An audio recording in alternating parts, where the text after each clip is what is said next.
The unexpected news of the IMF loan rejection has struck and already devastated Pakistan with jolting disbelief.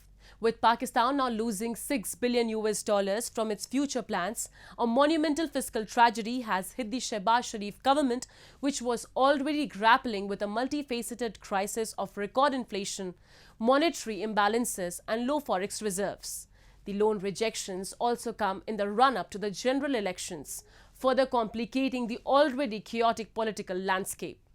Join us as we discuss the ramifications of the IMF's loan rejection for Pakistan, a country already tittering on economic, political and social collapse.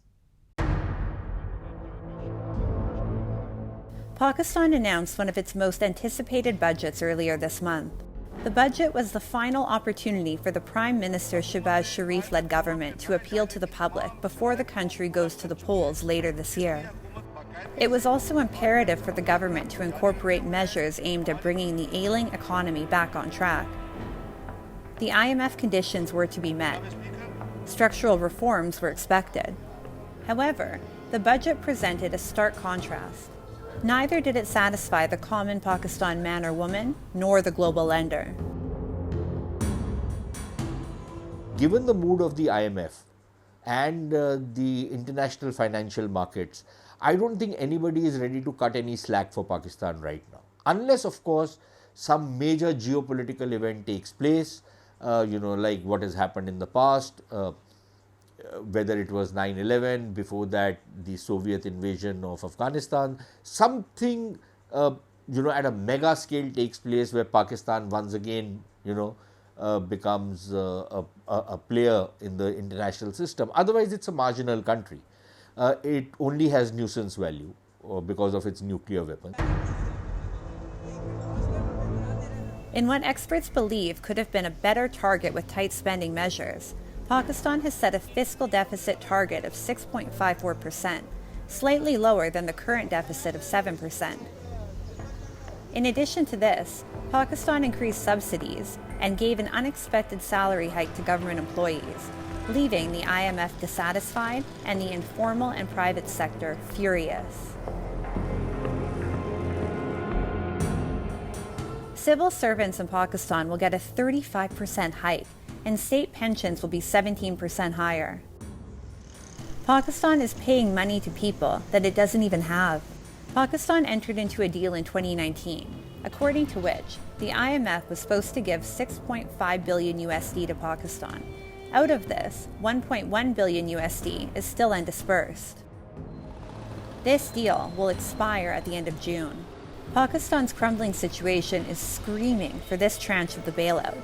Cash-strapped Pakistan will spend $50.4 billion, of which 50% of it, which is $25 billion, will be on debt service.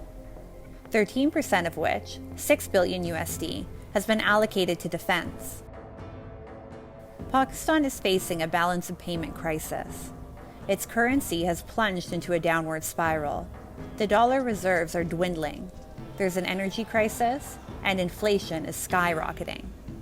However, the government seems to have different priorities altogether. This is the country they have created. I mean, it has been commented in the past that most countries have an army.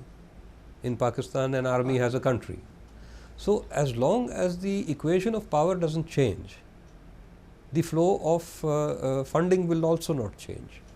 You must also understand that it's not just the army. Pakistan remains a overwhelmingly feudal society. The army is one element of that feudal structure. So, the country lives for a very small elite. The people don't matter.